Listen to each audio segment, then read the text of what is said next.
this is goodbye. We are wrapping up season 1. And what a season. Prison. So for season 2, There will be some changes. podcasting is not easy. Woo, child. Saying this is so us. I come running for advice because it's you I trust. I got your back. I got your back. And welcome back to But First. Coffee. Are you still drinking your coffee? Why such a deep pull? It's the last episode, that's why. It is. This is goodbye. We're so now. sad. Yeah, For now. I was gonna make it dramatic. No, because we've already been gone for so long. I don't want it to seem like we're going to be gone forever. That's true. People sometimes watch the first 2 minutes and then don't keep watching. So we'll be back. Yeah. Don't listen to me. But we are your hosts, Chichi. I'm Hawi. And we're sort of wrapping up season 1. We are wrapping up season 1. And what a season. Wow, what a ride. Yeah. And to be honest, I don't know how I feel about it. Oh. Yeah. Speak. What I mean is that the first time, as we said in the previous episode, that we had the conversation of doing this whole podcast. So the onset until now, it just feels like such a long period of time. And then again, it doesn't. It feels like it just went by. Super quickly. Yes, I agree. And thinking that we're wrapping up season 1 of a project that means so much to everyone involved is kind of bittersweet. I know we're going to be back, but still. Yeah, we're gonna miss being with our team. True. We're not gonna take too long to come back, obviously. But Shouldn't. yeah, this was a long time in the making. Mm-hmm. I think once the episodes came out, we tried to explain a little bit of our backgrounds to show people sort of how we ended up here in this situation. Yeah. But it never does it justice when we talk about it, because you will never see the work that happens off camera. There's so much work that happens off camera, many conversations that we have. We're also a part of a group chat. So, we are constantly talking to each other. So if we make it look easy, it's because of the amount of work that goes behind the scenes. Yes, sir. Mm-hmm. And it's been an interesting season, and we've had a whole bunch of questions from, our comment section. From our comment section, from our audience, from people inboxing us as well. So we're going to answer some of those questions. Yep. And then we're going to leave you guys with sort of what to expect for season 2. Sounds good. Okay. One of the most popular questions is why English, of course, but how is your English that good? I mean, we've talked about it in the first episode. Mm-hmm. I didn't grow up here. I grew up abroad. So English is essentially my first language. That is why English. I mean, essentially that's why I speak good English. But English because we wanted to do something new. We normally do our content in English. That's how we met, because when we first worked at Afro, we did a radio show in English. Mm-hmm. And then we're like, you know what? Let's keep it going. Yeah. To me, it was more every piece of content I consumed was English. Yeah, it was English. It was foreign. And I definitely saw the lack of representation of, how sometimes I'll go on YouTube and I'll want to watch a video about Ethiopia, learn something new. Mm-hmm. And the channels I go to, if they have the best production, they're probably done by a foreigner. But then you're watching and they'll mispronounce something, for example. They'll be like, Aksam. And I'm like, no. First of all, not like that. So the best way to tell your stories and have an authentic representation of Ethiopians is to tell them yourself. The best way to do it is to do it yourself. Mm-hmm. You can't have other people do it and then complain that it's not, to a certain standard. So I wanted, if people look up content from Ethiopia, for them to find authentic content. Mm-hmm. I like people who actually live here. That sounds good. Yeah. As for English, as to why I sound the way I do, I would say it's immersion. The best way to learn a language is to surround yourself with it as much as possible. So English music, English movies, English books, like consume it in multiple different mediums all at once. And you also went to a school that spoke Good English school. too. That helps as well. But mostly movies, books, and songs, even more than my teachers. But shout outs to my teachers.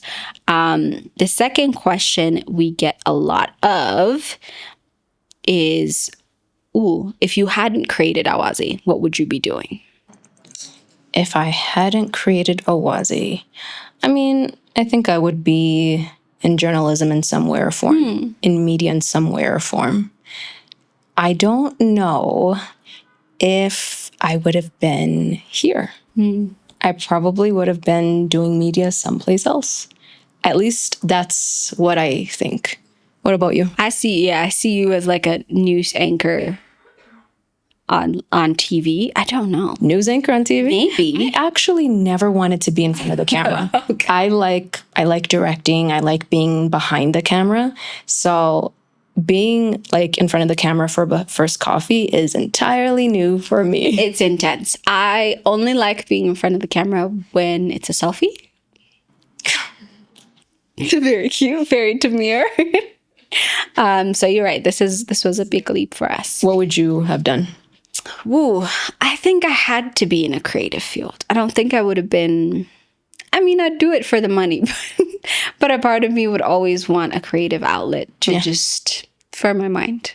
That's what we always say, isn't it? That's true. For our minds, we need a creative outlet. What other common questions have you heard?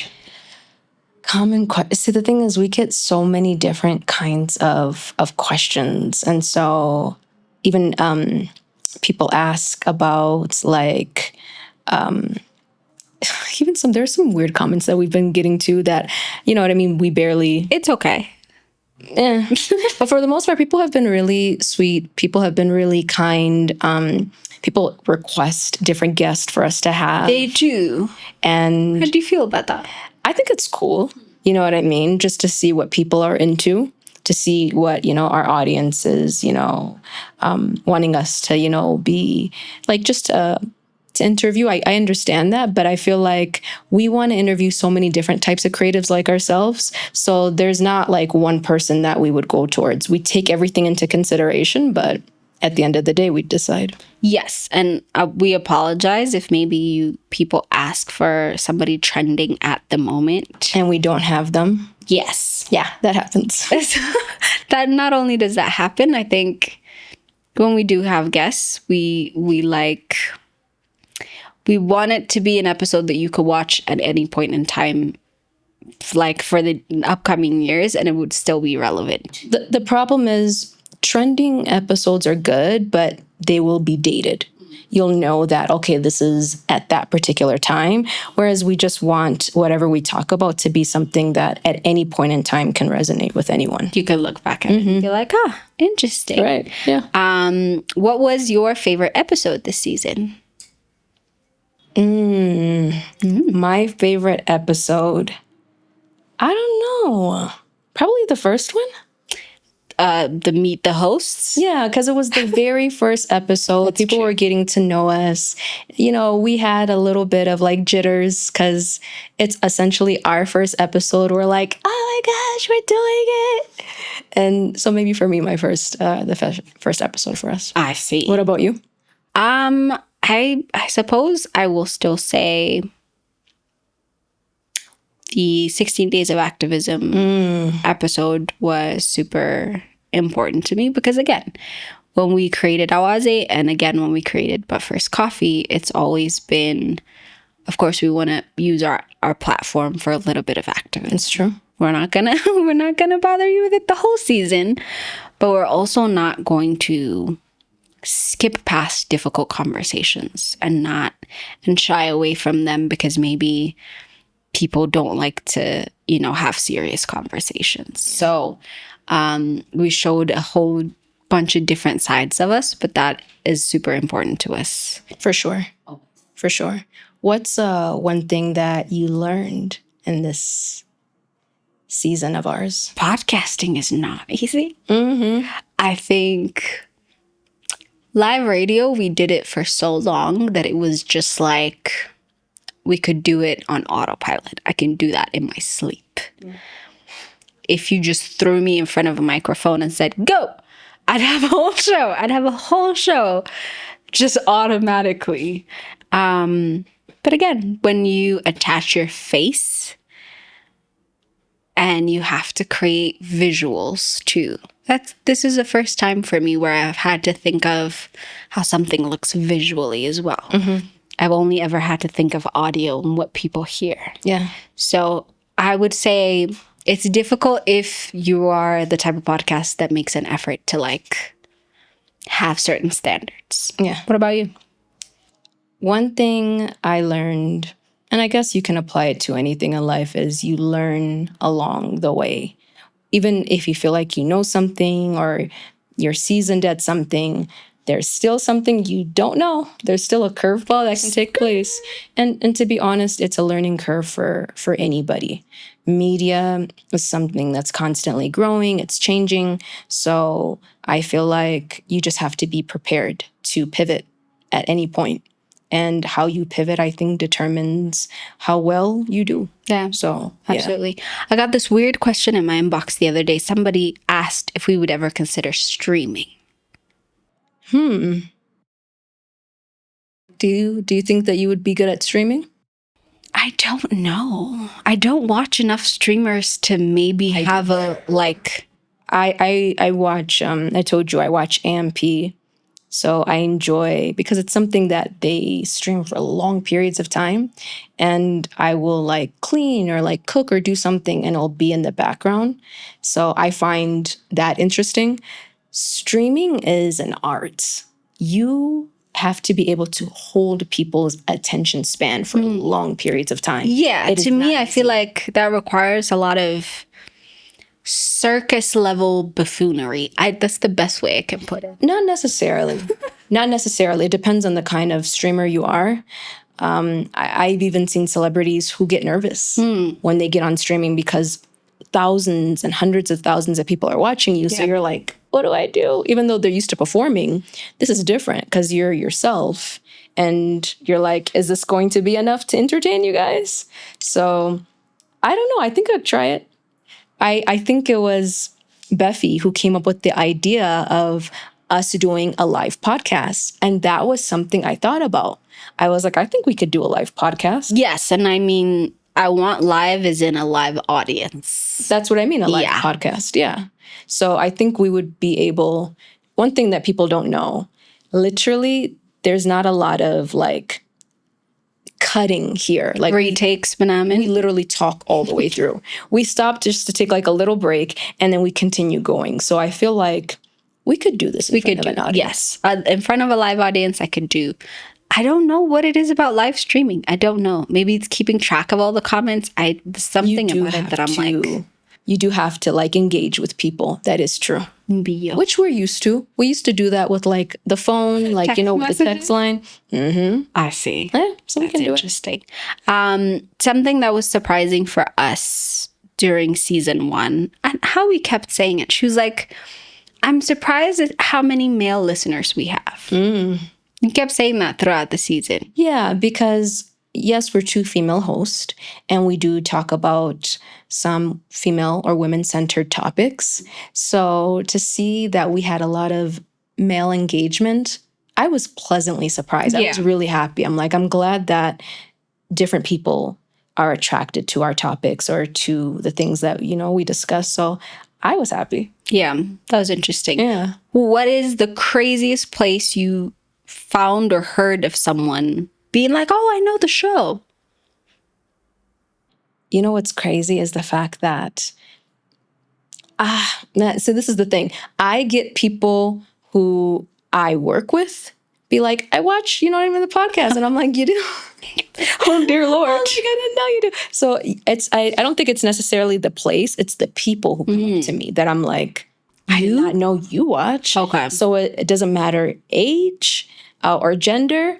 I think the fact that there's so many different people who watch is what's intriguing to me. I thought, there was a particular demographic. Not at all. Which is we're learning so many new things. So for me, I found that super, super exciting. What about you? Prison. The silence is deafening. No, yeah, some from prison. I won't explain further, but from prison. So basically, with like a hidden phone are watching But First Coffee. You're like, how's that? How did that happen? Okay, but I was like, I love that. I hope they're keeping you company. Apparently, But First Coffee has no bounds. Just season 1. We're popping off. What do you hope season 2 will be like? Goodness. So like we said, we planned this out a couple of months in advance. We sat down and talked to, our team Balchut, and we created with the visuals, the sounds. And we jumped into filming. Mm-hmm. And we thought of a few guests, and we were like, this person, because this is, for the most part, minus the people who knew us on radio, this is us introducing ourselves. The whole season was more of us being like, we could do this, and we could do this, and we can show you guys this. Which one do you like? Mm-hmm. So season 2 is an opportunity for us to sit down, look at season 1, and be like, okay, what worked? What didn't work? What does our audience resonate with? So for season 2, I know that people love like our look and everything, but for sure, it's probably not going to look like this when we come back. There will be some changes. Yes, sure. Visually. Maybe I'll make a new song. Who knows? Which, by the way, people are requesting the song. Yeah, during the season break, we understand that people have short attention spans. So, of course, we still have to put out content to keep you guys entertained in the meantime. So, around that time, you'll get the song, the I Got Your Back song. Maybe a lyrical video. Maybe a full-blown music video. Who knows? With us, it just, stuff happens. But for season 2, I want to learn to grow that visual side of it for sure. Mm-hmm. I mean, the content, we've been practicing that for a very long time. So I'd love for us to grow visually. Like you said, we'd love to try to do maybe possibly a live podcast. Mm-hmm. If not us, then who? And more guests, more interesting guests. We can find our niche and explore it much deeper now that you guys have gotten to know us in all our different forms. What about you? That's the same thing. You literally took everything from my mouth. I think that last time when we had dinner with our team, we were talking about maybe different places that we would possibly want to, do But First Coffee. So just even the discussion of how we'll broaden, the podcast, I think is something that I'm looking forward to exploring in season 2. And also, it will change a little bit because the first season was on us. The second season, somebody else is paying for. You're like, we're going to find somebody else to do it. It'll look different in that aspect as well. In the instance that we're going to give the chance, now that we've gotten our first perfect season with complete creative freedom out of the way. Mm-hmm. I want us to start working with more companies, collaborating, growing. Bigger, bigger, bigger, bigger is, I guess, the motto for season 2. All right. Well, we've been talking about But First Coffee, but maybe people would want to know a little bit more about us and each other. Okay. So we can ask a couple of questions so that people can get to know us. Mm-hmm. After a break, we'll answer the more personal questions that you guys want to know. To get to know both me and TG. So we'll see you guys after the break. I got your back. Are you comfortable? No. I'm trying to be. She's trying to be. She's trying to fix her feet. I'm trying to fix my feet. Yeah, that's so good. All right. Welcome back. to But First Coffee. The question that I forgot to bring up during the first half of this is people keep sending me like cafes that have But First Coffee written on the wall, or like a little mug that says But First Coffee. And I think maybe it's important to clarify, we didn't invent the phrase. I don't know if that's the case. I thought people just saw that and was like, oh, you guys, like, I took it as like something. It's either they stole your thing or you stole somebody else's thing. I never took it like that. I just thought it was obvious that But First Coffee's out there and people, you know, are being endearing. Oh, wow. So But First Coffee is a very popular phrase that people use. I'm going to do something, but first. Coffee. Mm-hmm. Yeah. We didn't come up we with have it, no guys. Ownership over this. Yes. It's just this is our own version of it. Yes. And obviously we're Ethiopian, so coffee had to come in the context somewhere. It was necessary. Mm-hmm. What personal questions have you been getting? Because I know people DM you a whole bunch. Personal questions about But First Coffee? Oh, people ask me for like advice. So people are just like, how did you like integrate like in Ethiopia, moving from abroad? Like, I want to move back home. Like, what should I do? Like, what places, like, should I like visit? Like, just basically people asking me for advice. So I get that a whole bunch. Mm-hmm. And we said that in the first episode that we want to sort of be like a bridge. So you don't really meet a lot of people who are from someplace else and who have lived here and sort of just, created this life for themselves and talk about it openly. So I realized, okay, I guess I'm that person for people. Yeah. And yeah, so that's essentially why a lot of people do message me. And then people like talk about how they want to be on the show, or they, message really cute things saying that, they like this or what they like. And yeah. So that's what I get normally. I see. Do you have any advice for the people that live abroad that want to come settle in back home or just visit for an extended period of time? I would say manage your expectations. Because when you visit and when you live somewhere, it is not the same. Two different things. It is very like glamorous and I think when you visit someplace, you get this sort of feeling like, oh, I could live there. Sure, yeah. Until you live there. Those are vacation moods. Don't let the vacation mood make you think that that is the way that life is in that particular country. I feel like if you manage your expectations in Ethiopia is a lot more expensive than people think. I don't think people realize how expensive it is to live in Addis. We ballin' here. And so there's so many things, I think, and even governmental offices. Woo, child. Yeah. Don't come here with the mentality that it's exactly like where you live. It is not. I had that mentality when I first came, and I was in for a rude awakening. Yeah. Yeah. First of all, I don't like when people are like, well, that's not how we do it in America or Canada. I'm like, are you in America? No? Okay. And I think that with that mindset, like, it will be difficult to adjust living in Ethiopia. So you have to kind of like throw that away and just be like, okay, well, how can I live here? And how can I just basically enjoy living in Ethiopia with whatever resources or whatever it is that's in this country? Otherwise, it is difficult to pivot. Yeah.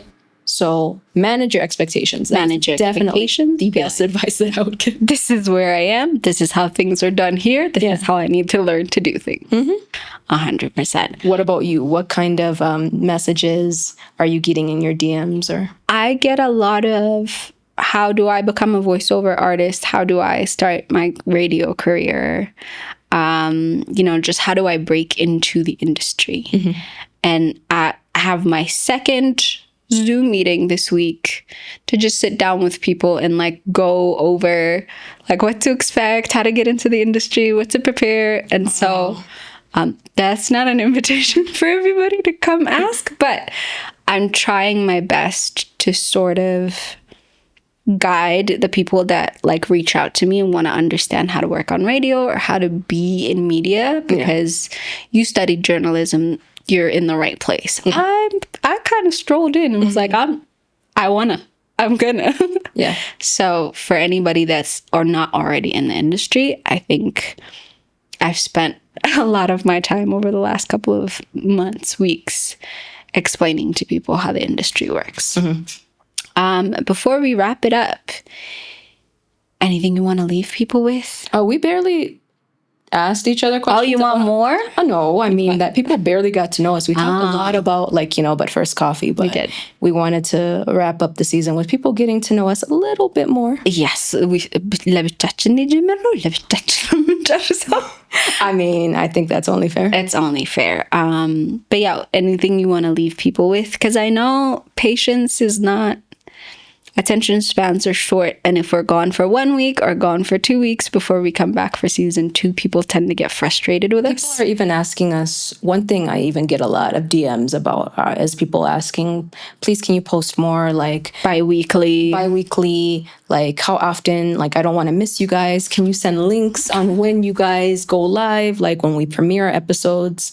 So I know that people don't want to miss the content that we put out, and we're doing the best that we can. It's not easy. We do want to give quality.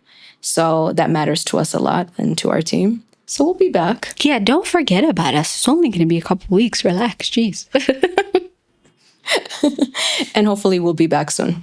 Absolutely. We're excited for season 2. We hope you guys are as well. Definitely leave in the comments what you want to see more from us in the next season. And like send videos to your friends and tell them to subscribe. We want to come back to a big, fat, bigger number when we come back. Absolutely. That's all for today. Yes. And for the last time this season. This season. This season, guys. I will stress again, this season. We'll be back next season. Stay hydrated. Make good decisions. Mind your business. Bye. When the world feels heavy, lean on me. We're way past being friends with family. Oh, right here. Sending memes back and forth, saying this is so us. I come running for advice because it's you